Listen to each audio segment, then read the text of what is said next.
ఏంటి బాయలు దర్గాలో పనేం లేదా? అక్కడికెళ్ళి నమాజ్ చేసుకోకుండా ఇక్కడికి వచ్చి తమాష్ చేస్తున్నారు.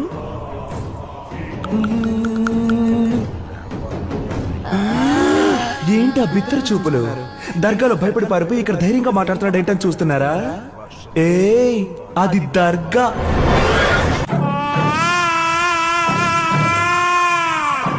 ఇది నా చోటు.